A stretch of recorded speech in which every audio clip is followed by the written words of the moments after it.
안녕하십니까. 뉴스의 인면을 파헤쳐드리는 와이타임 정세 분석의 추국일입니다. 세계 인류 군대를 지향하면서 미국 패권을 넘보고 있는 중국 인민해방군이 이 첨단 장비를 운용할 병력 부족이 시달리면서 이 국방력을 제대로 실현하기 어렵다. 이런 보도가 나와서 주목을 끌고 있습니다.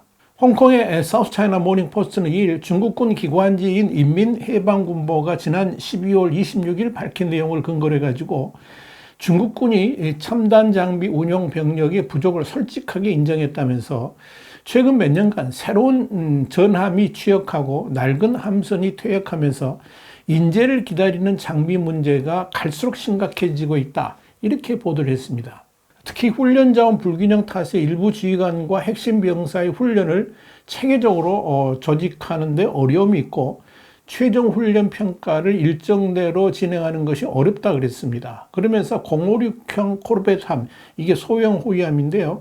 이 장예의 부함장이 여전히 중요한 훈련 평가를 마치지 못했다는 사실도 공개했습니다. 이 매체는 또한 인민해방군보는 일부 장교들의 승진도 그에 필요한 훈련과 평가 절차에 차질이 빚어지면서 보류되고 있다. 그렇게 밝혔다 그러면서 이 중국군이 첨단 기술 병력의 부족에 대해서 간접적이지만 이례적으로 솔직하게 인정했는데, 이건 중국군이 현대화에 박차를 가하는 가운데 첨단 기술 전문가 부족으로 특히 해군에서 첨단 장비의 완전한 운용이 제한받고 있는 핵심 문제를 강조하고 있다.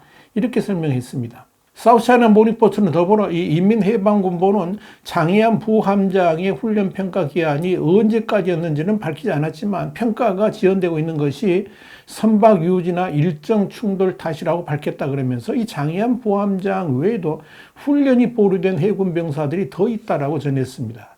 여기에 대해서 상하이 정법대 니러슌 교수는 사우스차이나 모닝포스트에 이런 말을 했습니다. 현대 해군에 있어서 무인기 조종과 같은 기술을 익히고 지상과 공중에서 다른 병력과 협력하는 것은 반드시 필요하다 그랬습니다. 그러면서 이 중국군이 대학원생 같은 고등교육을 받은 이들을 더 많이 입대시켜야 되고 그들의 자격이 맞다면 퇴역군인도 재입대시켜야 된다. 이렇게 제안을 했습니다. 문제는 또 있습니다. 최첨단 전투기 같은 최신의 무기를 다룰 조종사 등의 인력도 태부적입니다. 물론 중국에 그런 원천 기술 자체가 없어서 그러기도 할 겁니다. 지난해 12월 13일 로이터 통신은 지난 10월 호주에서 체포된 전직 미 해병대 전투기 조종사가 중국군 조종사들에게 항공모함 착륙 훈련 등을 제공한 것으로 드러났다라고 보도를 한 바 있습니다.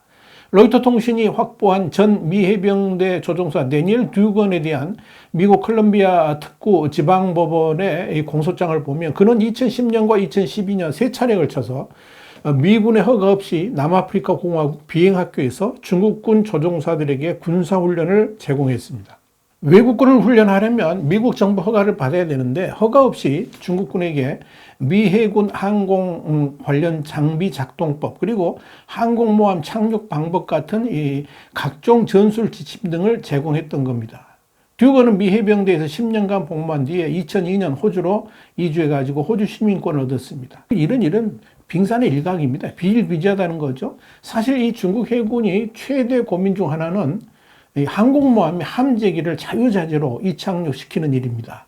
지금 중국에는 세 척의 항공모함이 운용 중이죠. 그런데 미국의 항공모함 기술과 비교하면 도저히 미국 기술을 따라갈 수가 없습니다.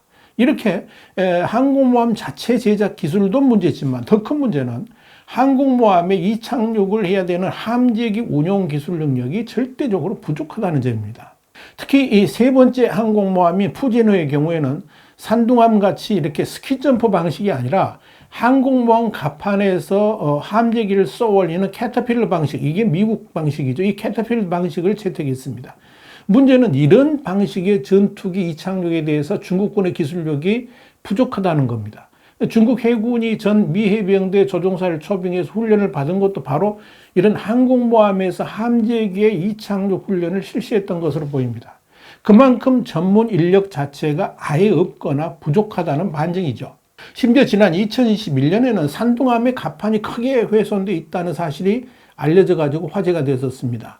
국제전략과 군사장비, 전쟁사, 군사기술 등을 연구하는 페이스북 팬페이지인 신27부대 군사잡담이 올린 이 유성사진 등을 보면 이 비행갑판 쪽에 손상된 흔적을 가리키는 듯 이 커다란 고리 모양의 음영 부분이 관측됩니다. 이런 구조적인 손상은 항공모함의 작전 기능에 심각한 영향을 미칠 수 있는데 아마도 이 전투기의 이착륙 시에 기술 미숙으로 인해 가지고 생긴 자국이 아닌가 보입니다. 자, 이런 현상이 심해지면 자칫 항공모함이 두 동강 날 수도 있는 위험천만한 일이라고 할 수 있는 겁니다. 수준이 이 정도니까 중국군 군 당국이 항공모함 전투기 운용요원 확보에 비상이 걸리는 겁니다. 물론 세 번째 항공모함인 이 푸제남의 캐터필더 방식조차도 중국군이 미국의 기술을 해킹해서 제작한 것이기 때문에 어느 정도 작동할지도 알 수 없는 노릇이고, 또 캐터필러가 제대로 가동된다 할지라도 전투기를 제대로 조종할 수 있는 기술력이 얼마나 채워질지도 의문입니다. 여기에 중국군의 고민이 있는 겁니다. 그런데 이 중국군의 진짜 약점은 따로 있습니다. 지난해 9월 미국 국방대는 보고서를 통해서 중국 인민해방군 지휘관의 경험 부족이 우크라이나 전쟁에서 노출된 러시아군 문제하고 비슷할 수 있다고 평가를 했습니다.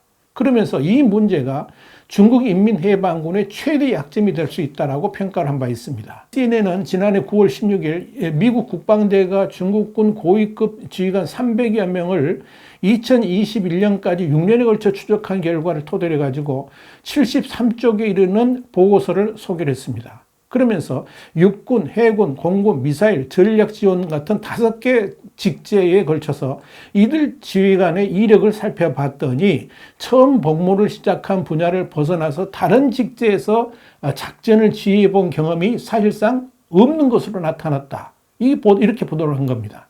CNN은 이어서 이는 중국군 병사들도 육군, 해군, 공군에서 그대로 복무를 했고 다른 부대를 경험한 것은 극히 드물다는 뜻이라고 해석을 했습니다. 그러면서 이런 복무 경험은 미군이 1986년부터 교차훈련을 법으로 의무한 것과도 정반대다. 이렇게 지적을 한 겁니다. 국방대 보고서는 또 이런 경직성이 앞으로 분쟁에서 중국의 효율성을 떨어뜨릴 수 있다고 진단하면서 고도의 합동작전이 필요한 분쟁에서는 더욱 그렇다라고 분석을 했습니다. 그러면서 이 보고서는 우크라이나에서 러시아군이 겪는 문제와 동일한 상황으로 중국군이 교착 상태에 빠질 수도 있다고 평가를 했습니다. 또 다른 문제점도 지적됐습니다. 미국에서는 거의 모든 사성장군이 작전 경험이 있는데 반해서 중국에서는 절반 넘는 사령관들이 전문 정치위원 출신이었다는 겁니다. 군 전문가가 아니라는 거죠. CNN 이와 관련해서 러시아는 지난해 2월 우크라이나를 침공한 이후에 군 조직 내 결함이 외부로 속속 드러나고 있는데 특히 부대의 전반적인 결속력이 약하다는 진단이 내려졌다 그러면서 이처럼 중국군 선임 지휘관도 교차훈련 부족 때문에 비슷한 문제에 직면할 수 있다라고 진단했습니다. 다시 말씀드려서 작전 지휘관이 병참 부분에서 복무한 경험이 거의 없는 상황이기 때문에 병참, 정비에 대해서 잘 이해가 부족한 작전 지휘관이라면 이들 부대를 적절하게 이끄는데 실패할 수 있다 하는 것이 CNN의 판단입니다.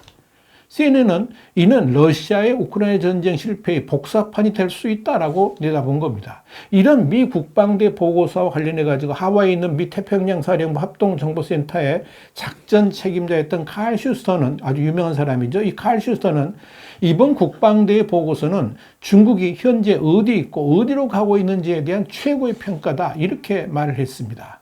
그렇다면 중국군은 왜 이렇게 누구나 다 할 수 있는 약점을 가지고 있고 그런 문제점들을 시정할 수가 없는 것일까요? 시진핑 주석은 2027년까지 현대적인 군대로 전환하고 2050년에는 세계 최강 군대로 도약하겠다 이런 목표를 제시했죠. 그러면서 특히 세계 최대 규모인 자국 해군을 세계 최강으로 육성해야 된다고 강조하고 있습니다. 이를 위해서 시 주석은 더 많은 재능 있는 전문가들을 선발하고 훈련해야 된다고 촉구를 했습니다. 그러나 결정적인 문제는 정작 중국군 수뇌부들이 최신 무기에 대한 지식도 없고 수십 년간 실전에 임한 그런 경험도 없기 때문에 달라진 전투 환경에 대처하기가 어렵다는 문제점이 있습니다. 또 중국군이 재능보다는 정치적 배경을 강조하는데 이런 문제가 인민해방군의 현대화에 걸림돌이 되고 있는 겁니다. 그러니까 시진핑 주석이 아무리 군 현대화하고 또 최강의 군대를 외쳐도 실무선에서 그런 지시가 제대로 이행될 리가 없는 겁니다. 그저 상부의 눈에 화려하고 거창하게 포장만 하면 출세하는 데 지장이 없는데 구태여 힘들고 어려운 일을 만들 필요가 없는 거죠. 여기에 미중 충돌로 최신의 무기에 들어갈 반도체 같은 고급 부품, 또 장비들의 반입도 이젠 불가능해집니다. 그러니까 중국군 현대화를 통해서 세계 최강 군대 육성의 꿈은 다른 중국몽들과 마찬가지로 이루어질 수 없는 허망한 꿈으로 될 수밖에 없는 겁니다. 이것이 중국군의 실상입니다. 숫자로는 최강일지 모르겠지만 운용 능력이 부족한 군대의 최후가 어떠한지는 이미 러시아군이 우크라이나 전쟁에서 보여줬습니다. 무슨 설명이 더 필요하겠습니까? 와이타임 정세 분석이었습니다. 감사합니다.